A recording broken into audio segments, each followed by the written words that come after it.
Hey guys, welcome back to my channel. My name is Alicia and thank you so much for being here. In today's reading vlog, we are reading, let me pull these into frame. They look so huge. We are reading a Sophie Kinsella book. So Sophie Kinsella is her pen name. Her name is Madeline Wickham, although with all the books that I've read from her before, only one of them, I don't know if y'all can see it, but only one of them, the very bottom one, she uses her actual name. The rest are Sophie Kinsella. Well, I counted them. I feel like I've read more, but maybe this is it. There's 13 that I've read. The one on top is the new one I'm going to read. And I had taken a break from Sophie Kinsella for a while. These books, these 13 books, the copyright date is anywhere from 2001 to 2019. So I took about a 5-year break from her because I just felt like her books were going from romance to women's fiction, but still being marketed as romance. As I was reading them, I kept thinking, this isn't a romance book.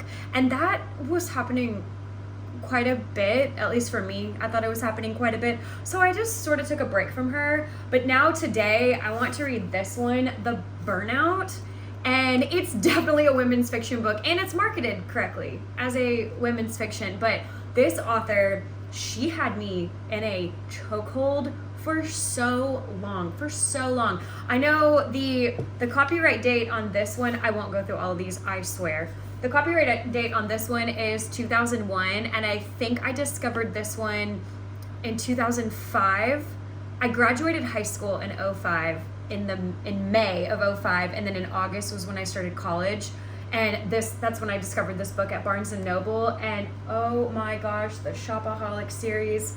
I was so obsessed, although they were becoming more and more women's fiction as the series went on. I believe there's more books too in the series, and I didn't read them all. And then I don't know what order I read all these in. I just grabbed these all off my bookshelf. But this one, 20s Girl, I think about that book, and I think about this first Shopaholic book. Oh my goodness, they were amazing. So anyways, I'll scoot those over so I can be more in the frame. But this one, I found this one at the bookstore, and to me it already looks like it's women's fiction. There's not even a man on the cover. But this just came out. Oh, also, by the way, happy June 2024. This just came out in October of 2023. But y'all, it already has over 45,000 reviews. And it has between a 3.7 and a 4.3 star rating across Amazon and Goodreads. So, it seems promising. Could be a 3-star, could be a 4-star. It is marketed correctly. According to the synopsis that I read, I really do feel like this is going to be more women's fiction with a subplot of romance. And also, I just think at this time in my life, this is the right book at the right time. You know how sometimes you can read the right book, but you read it at the wrong time in your life and you rate it worse than you would have if you'd read it at the correct time? I think this one is coming at the right time because she is burnt out from work, and I am a former teacher taking a break, and I am still burnt out from teaching, and it hasn't even been a full year since I left the classroom. But this one is about a woman named Sasha who is she's burnt out from life. She's burnt out from her job for sure. And it's talking about all of the urgent emails that you need to respond to right now. And it's just, the world will blow up if you don't respond in a timely manner. And every time she goes to respond to all these emails that are being flagged as urgent, and there's red flags and the red exclamation points, every time she goes to respond to them, it's just a whatever email. Nothing is as urgent as people make it believe. Everyone thinks that their job is the most intense job. It's the hardest job. It's the most time consuming, and it just takes so much out of you. We all have that. No matter what your career is, we all have that. And she just wants to take a step back from it. And I get that. I absolutely get that. So she is just done with it all. So she decides to take a little hiatus, a break from work. Not sure how that's going to happen. I'm sure we'll read about that. And she decides to go to this old resort that her and her parents used to frequent when she was younger. It's the seaside resort near the sea, obviously, near the beach. And she has all these good intentions. She's gonna drink her kale smoothies and do yoga on the beach and do something called wild swimming. She's also gonna manifest while also figuring out what manifesting is. It just sounds so good. But then the problem is when she gets to this resort, it's the off season. She gets there in the winter, and apparently the hotel is just dilapidated and in shambles. And there's only 2 guests at the hotel. It's Sasha and a man named Finn. And apparently he's extremely grumpy, and they seem to be going through the same thing. They both seem to be extremely burnt out, but they're both handling it differently. She is trying to be healthier and make herself better. And like I said, do wild swimming and yoga and drinking her kale smoothies. Whereas he wants to sit on the beach all day and watch her do all of these things while also drinking whiskey all day and then getting pizza delivered literally to the beach. So they, I guess, start butting heads and get off on the wrong foot, even though they're both there for the same reasons. They're both at the beach because they're burnt out, but neither one of them knows that because they haven't had true conversations with each other. The reviews on this book they're so funny. They're also very skewed. I mean, some people like it, some people don't. But then there's a slight mystery element to this book. They both start receiving messages to the beach or to their hotel rooms, I'm not really sure, but they both start receiving messages that are addressed to them, asking them questions that get them to talk about everything out loud and hash everything out. And it doesn't say it on here, but I think some of the questions on Amazon, on that synopsis, it said something along the lines of, why are you both here? Why are you both burnt out? What are ways to cope with this?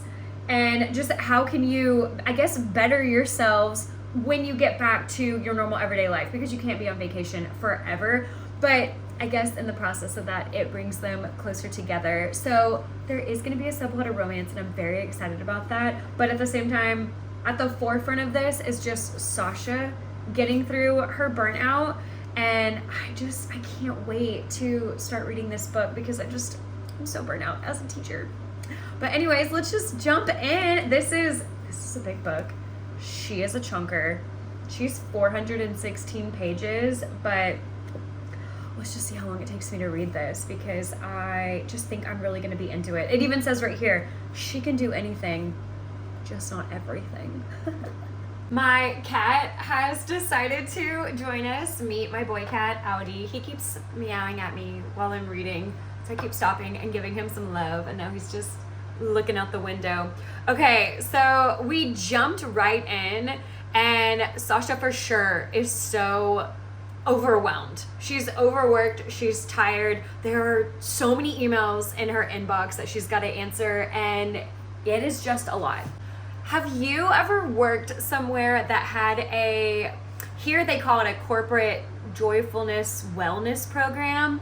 I worked for one company in particular, and I swear that's all the marketing department did was talk about how we need to take care of ourselves and, I don't know, be happy and joyful. And they would send us ways for that to happen, to make that happen. And they would send an email literally every day. And then sometimes there were things that they wanted us to do together as a group.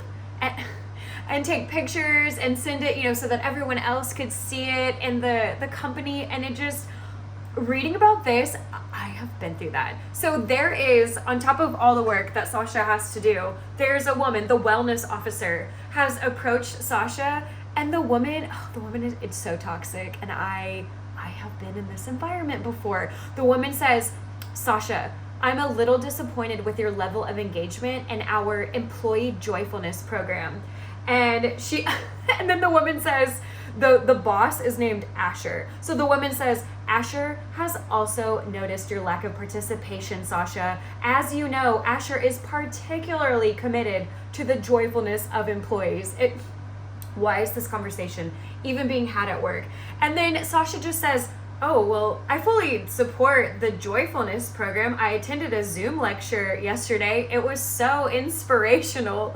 And the woman says, I'm talking about the online aspirations mood board. You haven't logged in for 10 days. We notice. Do you have no aspirations? I remember that because at the job that I had, they could tell when you logged in or not. And then, okay, there's a few more things on this next page, and then I will stop talking about this, but it's just so funny. And okay, so the wellness officer here says, Asher is a very caring head of department. He's keen that each employee takes time to reflect on their goals and note their everyday joyful moments. Are you making notes of your everyday joyful moments? That is so much work.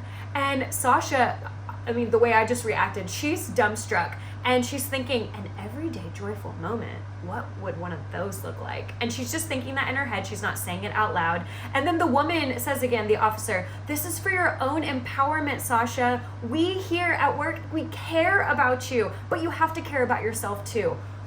Oh my gosh, give me a break. And then out of the corner of her eye, Sasha sees her computer and she sees 6 more urgent emails that have arrived in her inbox during this couple of minute conversation between her and the wellness officer.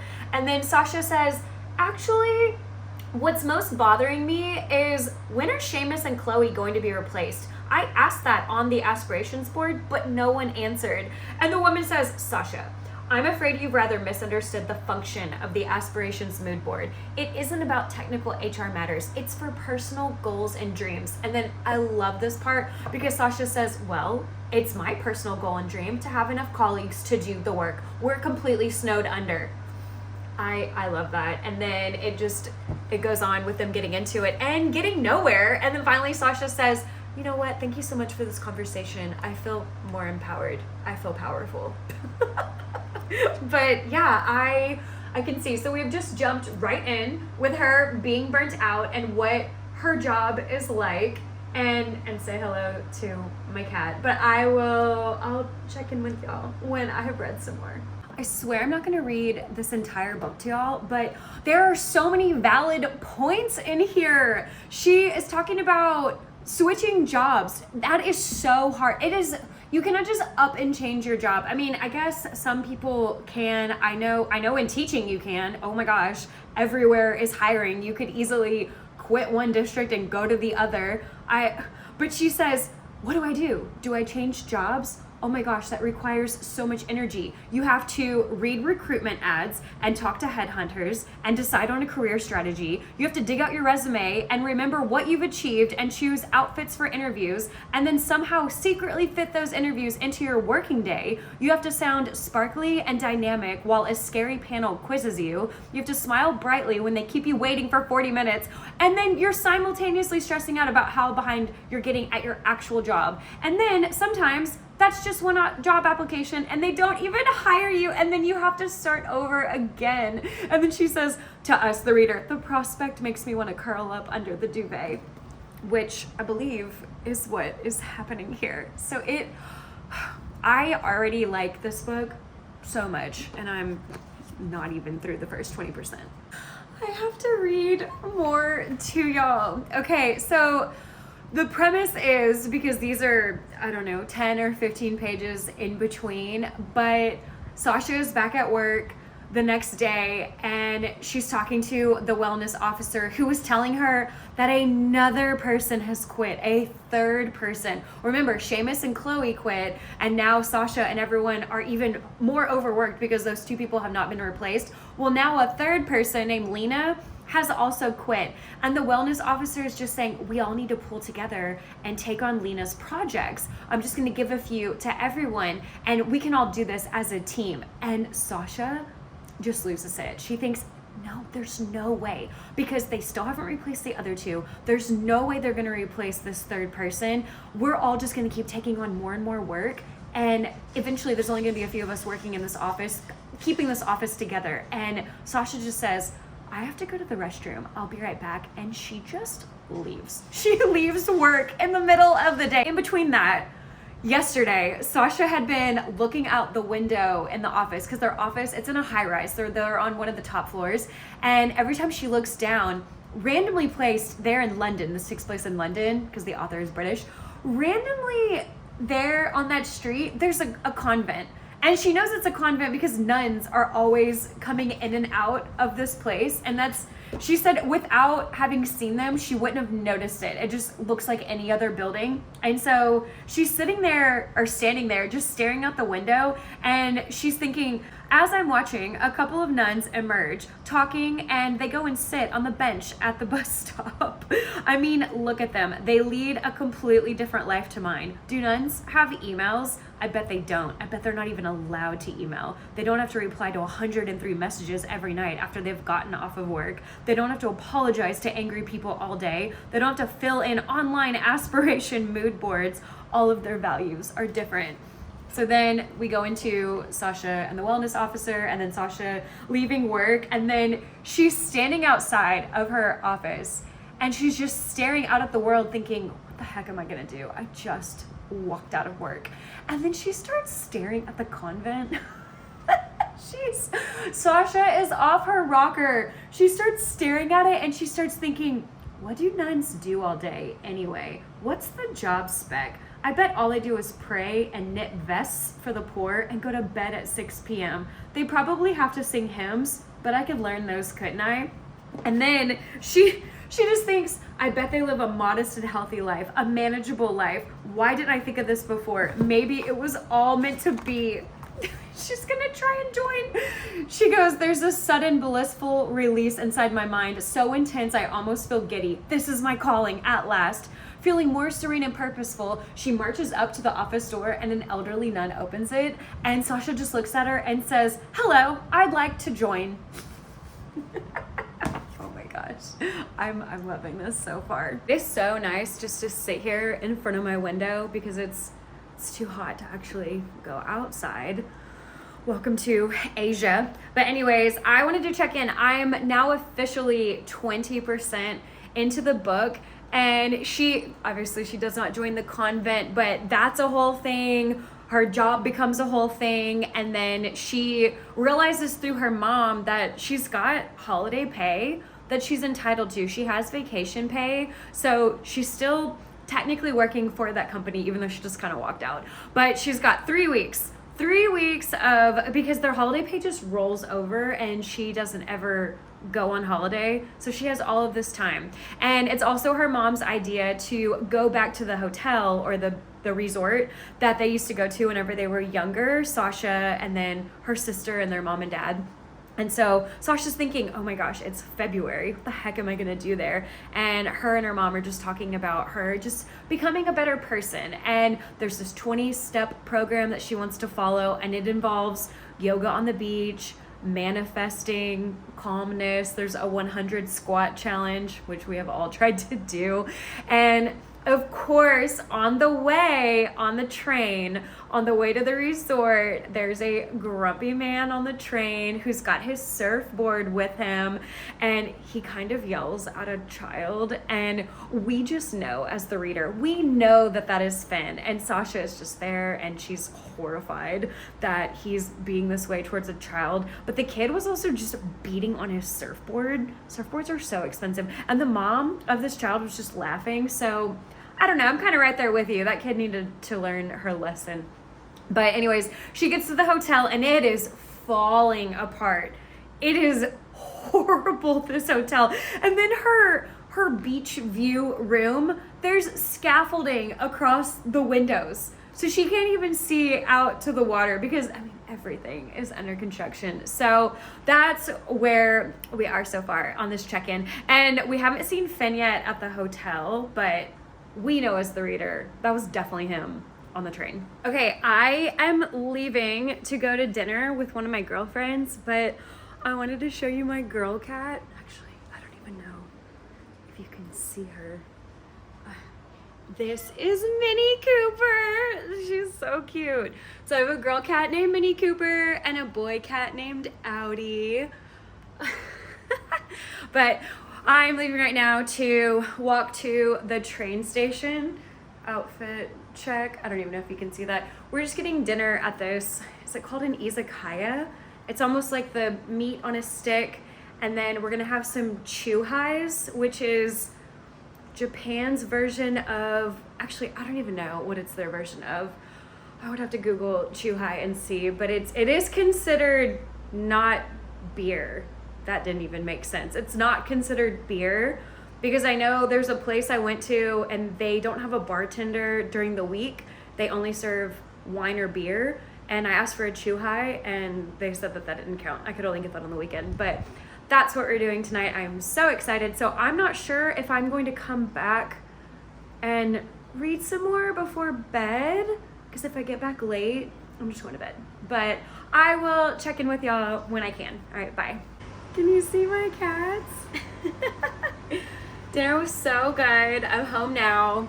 We had a chuhai, and then it was so authentic. It was so just Japanese style. We sat on cushions on the floor. We also had to take our shoes off and put them in bags. I'll actually post a picture of it. There's a little cushion that I'm sitting on, and then you can see my backpack, and then the bag holding my Pumas, my white shoes. And then our server was barefoot, and then I needed to go to the restroom, and so you have to put these certain slippers on so you can go to the restroom, and then when you come back you take the slippers off and then go into the area where you're eating because you can't wear your tennis shoes. Oh my gosh, it was so good. And then we had edamame, and we had some garlic toast, and then it's an izakaya, and so it's known for the meat on a stick. So we had a lot of different meats on sticks. I didn't take too many pictures of that, but I'm gonna get ready for bed, and then I have a long day tomorrow. I'm going to Tokyo to the Kit Kat Chocolatory is what it's called, with my neighbor's daughter. She's 9. And then when we come back, I have a birthday party. So I'm going to this Mexican food restaurant, Japan's version of Mexican food. And then we're going to karaoke. So I don't want to stay up too late tonight because right now it's already almost 11 p.m. Oh my goodness. And I'm getting up super early tomorrow because Tokyo is about an hour and a half away where we're going. So tomorrow's just going to be a really long day with traveling there, being there, traveling back, and then going out for my friend's birthday. So I'm going to take a shower and get ready for bed and then read a little bit and check in with y'all some more. Okay, I'm checking in at the 25% mark, and I don't know how much longer I'm going to stay up. Oh my gosh, I'm so sorry. It's not super late. It's about 11:30 p.m., but I'm on a Dramamine because I had to take the train to Yokosuka and back. But also, I have a double day tomorrow. I have Tokyo with my 9-year-old neighbor, and then I have a birthday dinner and karaoke that evening. But checking in, Sasha is trying all of the things from that 20-point program. So she goes out to the beach, she has her wetsuit on, and she tries to go wild swimming, whatever wild swimming is, and she can't even touch the water. She tries, but it's so cold because it's February. It's February at the beach. It's a winter time. So she says, screw it. I'm not going to go wild swimming. And then she tries to practice grounding, where you stand, I guess, barefoot in the dirt or on the sand, and I guess the earth's electrical powers will soar through you. I don't know. That didn't work for her. And then she tried the 100 squat challenge and she made it to 10 squats. And then she just kind of gave up. And so she gives up and she's doing some stuff in town, and then she comes back and she's in the dunes area of the beach and she hears a voice. She hears a man talking and she's thinking, I recognize that voice. She recognizes the voice from the train. And this man, I didn't finish the chapter yet, but it sounds like he's leaving voice notes on his phone. Like he's talking into his phone and then stopping it and then starting the recording again and starting another voice note, and they're all apologies, because we know as the reader that Finn is also burnt out, but we don't know what's going on with him, what his story is. We know about Sasha's job. Her job is wild. I didn't even tell y'all all about it. But Finn, oh my gosh, there's 3 voice notes that I wanted to read y'all. So one of them was, Dear Edwin, I'd like to apologize for my behavior last week. I should not have raised my voice to you in the departmental meeting, nor should I have slammed my coffee cup down on the boardroom table, causing spillage and damage to papers. And then, dear Alan, I would like to apologize for my behavior last week. I should not have punched the coffee vending machine in your presence, nor threatened to dismantle it with a sledgehammer. And then, dear Marjorie, I would like to apologize for my behavior last week. I should not have exhibited frustration with the office ficus plant for dropping leaves into my lunch, nor threatened to chainsaw it into bits. And she accidentally walks up on him doing this, and she's thinking, I should not be here. I need to go. I need to leave. And I haven't finished the chapter, so I don't know what she does, but I knew at the page count that I had reached the 25% mark, but I'm fading, y'all. I don't think I'm going to be able to stay up for much longer. But that's where we are so far, and we're slowly learning about Finn's burnout. I mean, we don't know why he's burnt out, but we do know he's angry at the office. Hey, everyone. Okay, it is the next morning, and my cat is in and out of my chair. He's on and off the desk. Welcome, Audi. He just loves being in the vlogs. So I have been reading a little bit this morning. You can see how far that I've gotten. I was gonna update y'all at the 40% mark, but I'm not there yet. Get out of there, Audi, get out of there. So I was gonna say, Sasha and Finn, so she overheard him making those voice notes, all of those apologies, I guess, to his coworkers. And she just dipped out of there. She didn't want to see him. She just thought this is too personal, and she felt really bad. And it's kind of embarrassing if he had known that she was listening. I'm sure that'll come up at some point, but it hasn't yet. And then on top of that, Sasha's mom, this whole thing was her idea. Her mom was the one saying, you need to take a holiday. You should go back to the Ralston, the seaside resort. You should do this, that, and the other. So her mom keeps calling the resort and pretending to be Sasha's personal assistant and just saying that she needs to be drinking kale smoothies every morning. Y'all need to have one made for her. And then she needs to be eating salads throughout the day. She just keeps calling the resort to make sure Sasha is getting the treatment that she deserves. And it's just, it's so far-fetched. It's absolutely ridiculous, but it's so funny. And Sasha is essentially starving, because these kale smoothies are disgusting. They look like they're made of seaweed or kelp. They're so nasty. And then she's eating, I know for breakfast, they usually just offer eggs, bacon, and toast, which is not bad, or stacks of pancakes, but then they have a melon plate. It's literally just a plate of melon. And so when the servers will come up to her and ask for her order, they'll automatically say, oh, but you probably want the melon plate because that's the most healthiest. They think she's so healthy because her mom keeps calling up there. So Sasha is not drinking these kale smoothies. She's getting them to go and then throwing them away. And then she's eating the melon plate for breakfast, and she's just always hungry. So she keeps sneaking out into town and going to this one grocery store. And I guess the cashier there knows who she is because he talks to people at the Ralston, and she's buying chocolate bars and ice cream. And every time she checks out with him, he says, don't worry, your secret is safe with me. And then she officially met Finn. Her and Finn were eating in the hotel, and he's just so snarky. So they did not get off on the right foot. I mean, Sasha's kind of met him from afar. He was the mean guy on the train, and then clearly he's the mean guy at work because he's leaving voice notes on how to apologize to everybody. And then now when they're eating together, or not together, but in the same area at the hotel, he's just being really snippy towards the servers. He's snippy towards Sasha. And I just wanted to fill y'all in on that. Oh, and then her 20, what was it? The 20-step challenge to a new and better you. She's still trying to do her 100 squat challenge, and she keeps failing. And then one of them was dance like no one's watching. Well, Finn was watching her on the beach. He's always watching her, and she was trying so hard to just dance, and she's more just flailing herself around, and she was so embarrassed, and she ran out of there.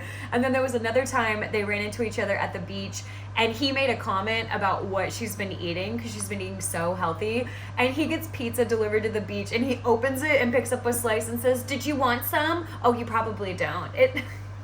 And secretly she did want some, so I'm sure at some point they'll have pizza together. But that's where we are so far. I wanted to start filming as soon as Audi started being needy. And also, I'm about to leave and meet up with my little 9-year-old neighbor and take her to Tokyo so we can go to the Kit Kat chocolatory and then go to lunch. I am loving this book so much, y'all. I've made it officially to the 40% mark, but there was something else that I wanted to read y'all that was pretty much shortly after I had checked in with y'all in the office. So I kept reading, and part of Sasha's that 20-step program to a new and better you, part of it was journaling and writing down your thoughts and your feelings. And okay, this might be explicit. If y'all have children, please don't let them hear this. But it was about her not having a sex life, but wanting to have a sex life.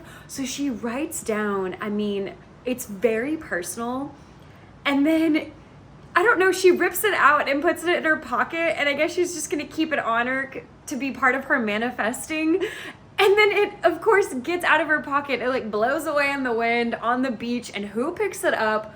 Finn. And Finn reads it. Oh, I would die. I would be mortified. Okay, so it's mostly about sex, and then there's one little phrase at the end. So again, she's supposed to be writing about what she wants. This is what Sasha wants in life: sexual hunger, sexual fantasies, craving for sex, a man with a cock, a sexy man with a working cock, big preferably, any size, thank you, world peace. I would have died. And Finn just looks at her and hands it to her. And she says, "Oh, I'm writing a song. It's lyrics." Oh my gosh. I would have died. But we are at the 40% mark, and now I gotta go. I'm gonna go pick up my neighbor at her apartment and then go to Tokyo. And then I have a birthday dinner tonight, and then we're going to karaoke. So I don't know when I'm gonna check it back in with y'all, but I will see y'all later. Bye. All right, ready to go. Fit check. Okay. See y'all later. Okay, I'm back from Tokyo with my 9-year-old neighbor, and now I've gotten ready for a birthday dinner. I'm not sure if I'm gonna make it to karaoke. I'm so tired. Tokyo was so much fun though. There's so much at the train station to eat, and I know that sounds so crazy, but we got these caramel nuts, and then what else did we get? A cinnamon sugar apple, a strawberry cheesecake, some mochi. We got all of our Kit Kats. We went to the Kit Kat chocolatory, and I don't know, there were 7 things that we got. It was so good. And then we also had lunch. I love my neighbor. She's so sweet. I'm actually gonna go with her sister tomorrow to go do something. But I have not read anymore because as soon as I got home, I had to then get ready for this birthday dinner. So I will maybe check in with y'all tonight after I have gotten unready and put my pajamas on. Okay, bye. Hello, it is the next day, and I have not read any more. I was I believe at the 40% mark when I talked to y'all last night. After dinner, I did not go to karaoke. I came home and passed out. I was so tired, and I slept on and off for 13 plus hours. It was incredible. It is, okay, I love being in Japan, but you can't drive to a lot of places because there's no parking. Japan is an island. Granted, it's a massive island, but there's just not a lot of parking. You are required to either walk, it's a very walkable country, or you're required to take the train. And I get severe motion sickness, and so I had taken a Dramamine pill on Friday because I was going to dinner with my friend Jamie. Hey Jamie, if you're watching this. And then I took another motion sickness pill, a Dramamine, yesterday on Saturday because I was going to Tokyo with my little 9-year-old girl neighbor. And then last night when we went to dinner, we were gonna go to karaoke, and I couldn't.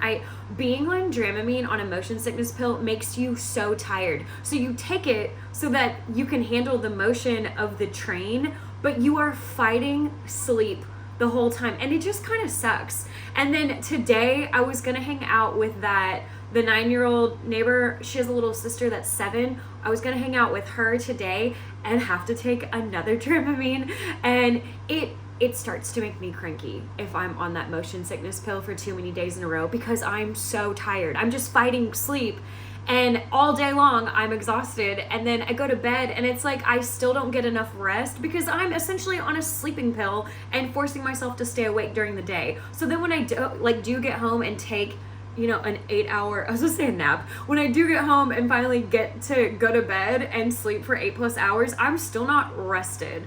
But today is Sunday, and a lot of the country, they're off on Sundays, and so it's just crazy crowded anywhere that you go. I mean, yesterday was really busy, but Sundays are even worse. They're just extremely busy. Also, the weather wasn't supposed to be very good today, but as I look out the window, I mean, it was very pretty today. It did rain last night. It rained a little bit this morning, and then it went away, and it hasn't even been super humid.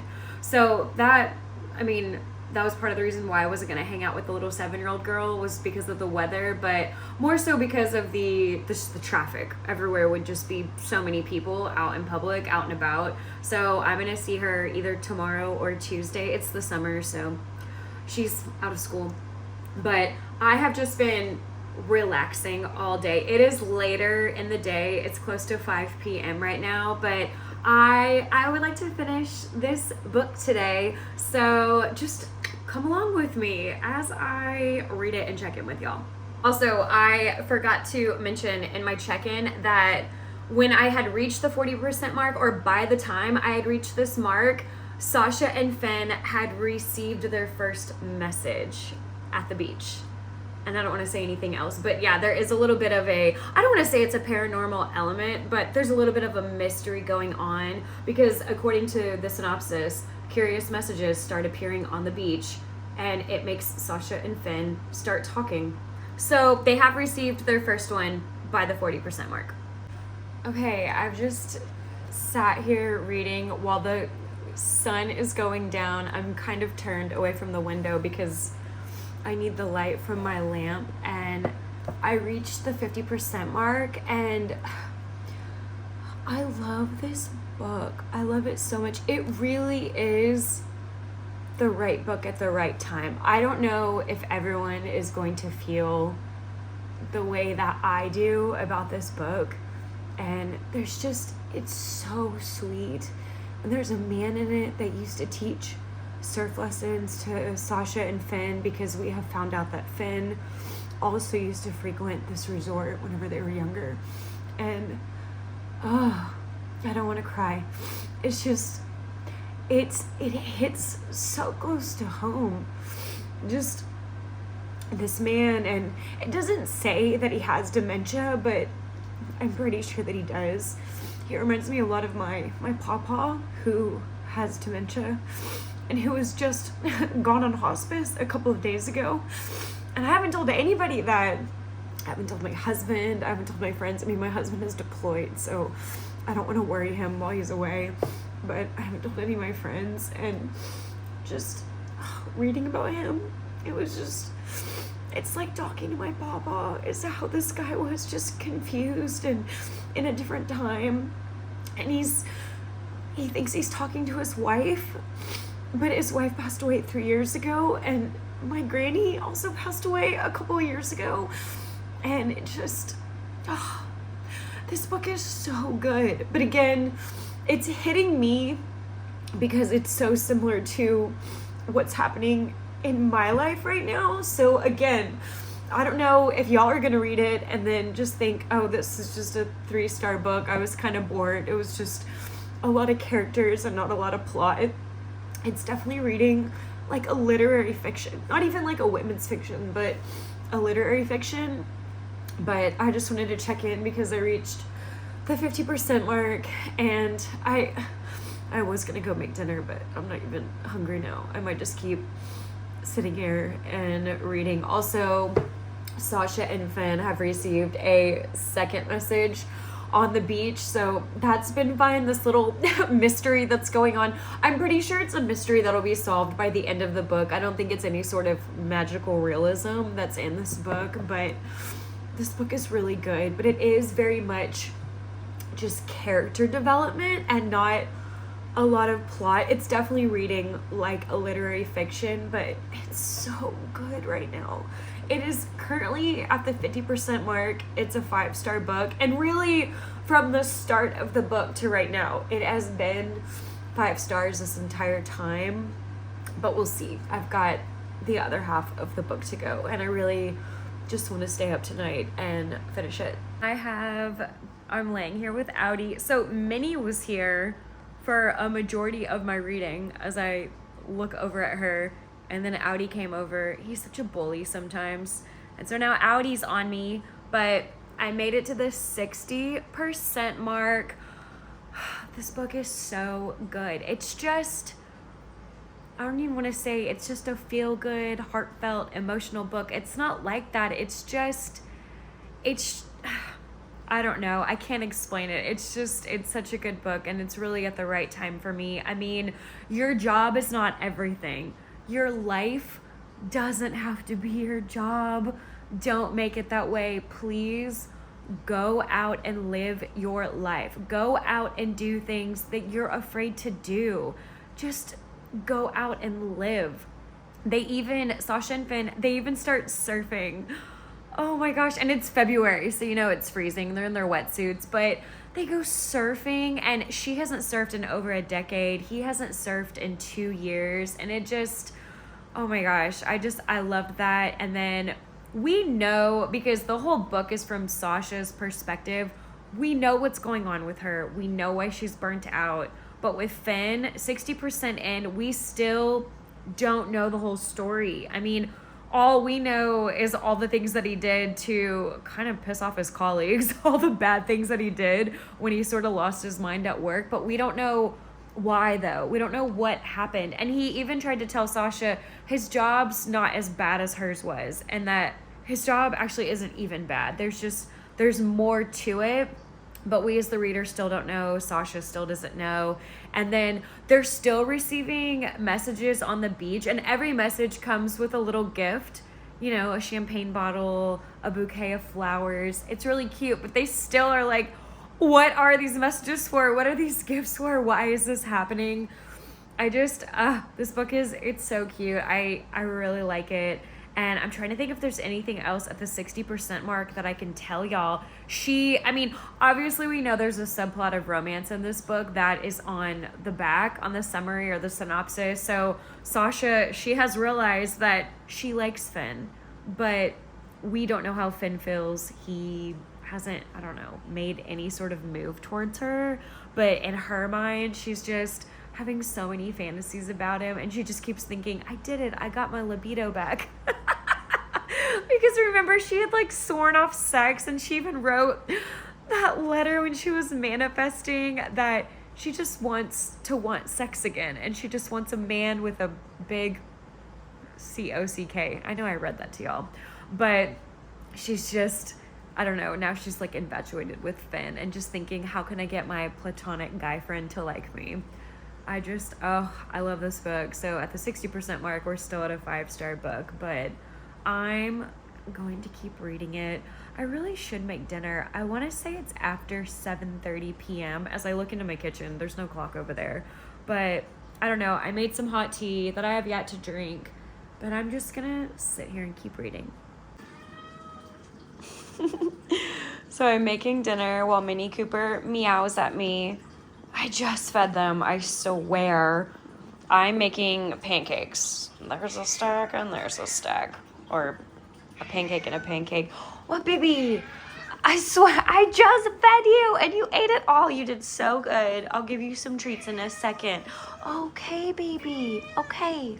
Okay, I know the lighting in my kitchen is terrible, but I just made 2 giant pancakes, and my cat, I swear I just fed them. They ate their dry food. There's food left. Well, not their dry food. Their wet food. I gave them a can of wet food and they're not even done eating all of that. But if I'm in the kitchen, they think they get treats, which is usually what we do.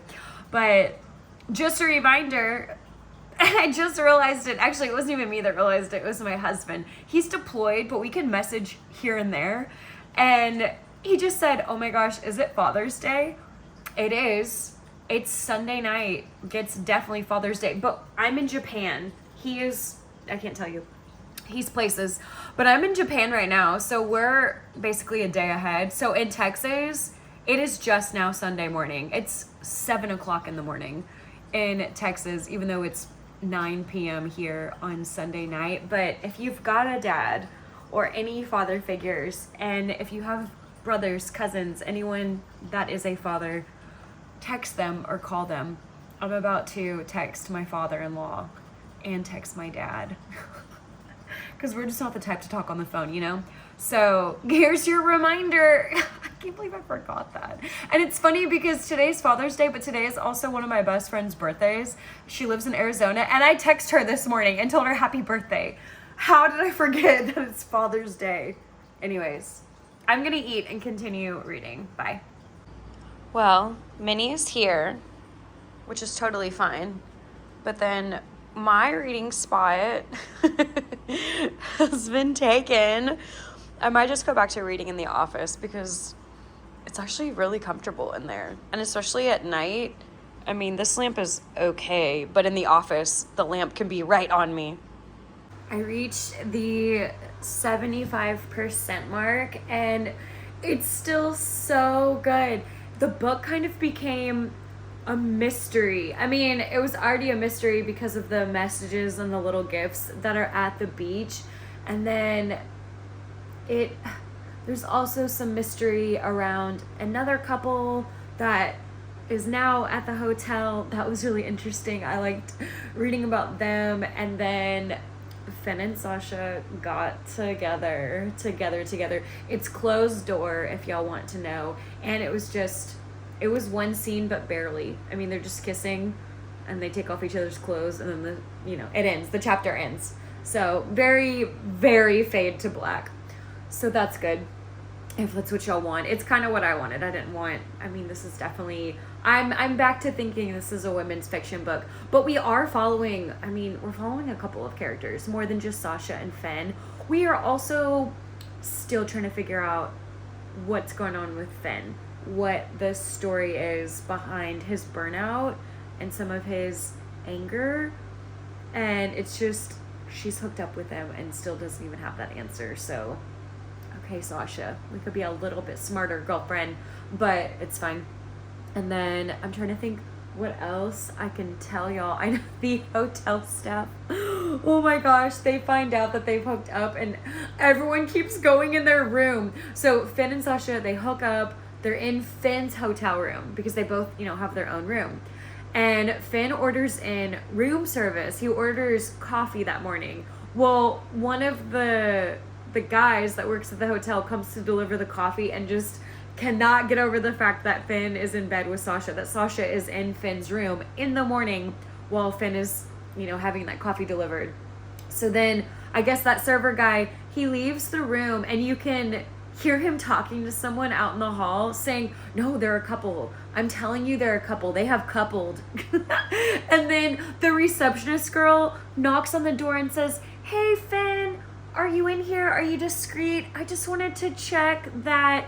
And the girl as she's saying all this, she's walking into his room, the receptionist, and then she sees Finn and Sasha in bed together. Oh my gosh, it was so funny. The hijinks, I don't think that would happen in real life, but I was just giggling. That was so funny. And then they order breakfast. They order breakfast in bed, or breakfast to be sent to the room, and a third person at the hotel delivers the breakfast. Oh my gosh. But I just wanted to check in with y'all because I reached the 75% mark. Actually, I'm about 10 pages past the 75% mark, but I'll check back in, I don't know, sometime in the 80% mark, but I still love this book. It's 11:38 p.m. and I just finished my 285-day streak on Duolingo for learning Japanese. I can't believe I hit day 285.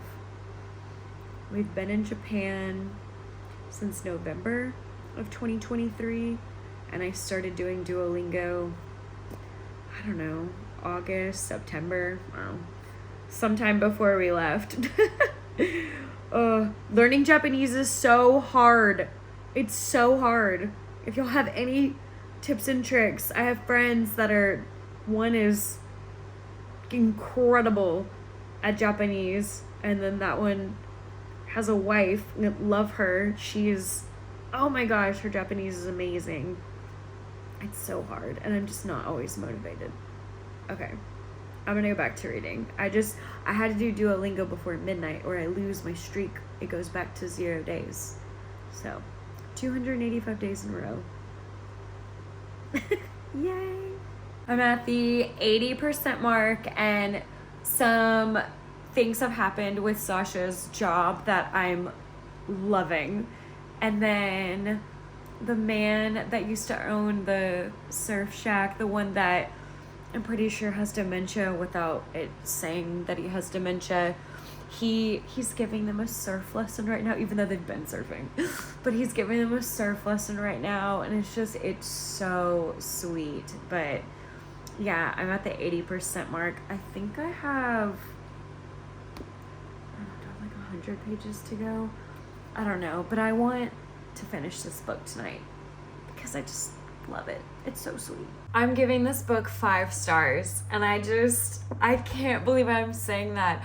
I really just didn't think that I would go into this book and give it 5 stars. I know that sounds so weird maybe, because for the most part you want to read books that you are predicting are 5 stars, but I don't know. The book seemed so relatable, and I just thought, let's read this. This should be pretty good. It was more than pretty good. I love this book so much. This is 5 stars, and I can't believe that that's what I'm giving it, but this was amazing. This was so good. And I mean, you've, I guess, listened to my feelings along the way. It was so well written, just so touching, and just the romance. It's a subplot of romance, and then it becomes a romance, and then once again it becomes a subplot, and then it goes back to being the main plot. That does happen a couple of times, but this was so good. Just Sasha's journey, and then finding out about Finn towards the end, and then just all of the kooky characters in between it, and the little bit of the mystery element. I don't know, it almost reminded me of a cozy mystery, but I'm definitely going to title this vlog a women's fiction reading vlog. But it is about 1:30 in the morning, so I am going to get ready for bed. But thank you all so much for coming along on this journey with me, and I'll see you in the next video. Bye.